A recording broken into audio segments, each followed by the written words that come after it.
My name is April Maddox Foster, and I'm an associate professor in the TCL-DEL program in the APTE division. I actually came to online teaching about 9 years ago now while I was still in my doctoral program. One of my assignments was to teach an online course, and so I kind of came to it completely by necessity at that point.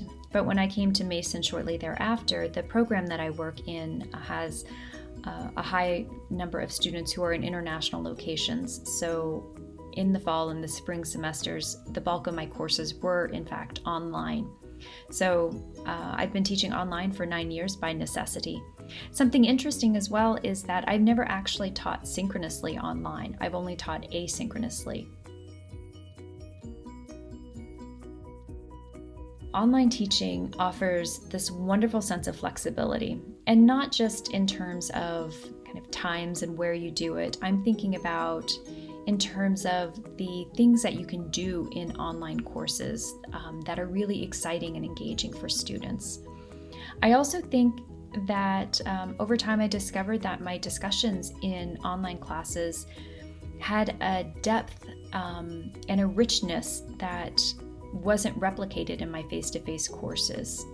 And I've really enjoyed that. I've also really enjoyed the sense of community that can be built in online classes. And I feel that they become really safe spaces for students to try out ideas and to engage with each other. And it's something that I really enjoy about online teaching. Something really important for me is that there's no place for students to hide in online courses. And so it really makes everyone be active and engaged participants in the class. For me, I'm a little bit like that squirrel that sees something shiny and wants to go see what it is. And there are just so many things in terms of technology and programs and apps and just different things that you can find to play with to make online courses even more exciting and more engaging.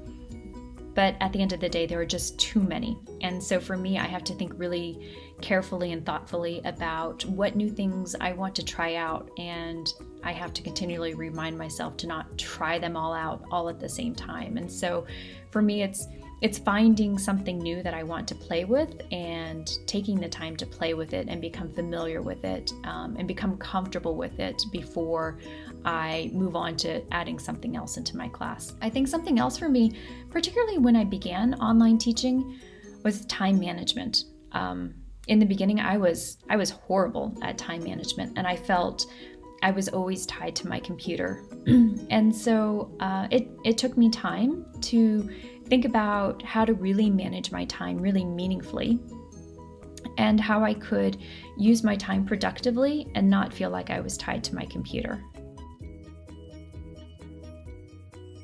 So I think my advice would be based on the two things that I found really challenging. And the first is there are going to be a lot of new tools and a lot of exciting things that you can play around with. Just don't try to do them all at the same time. Pick one or two, play around with it, see how it works for you.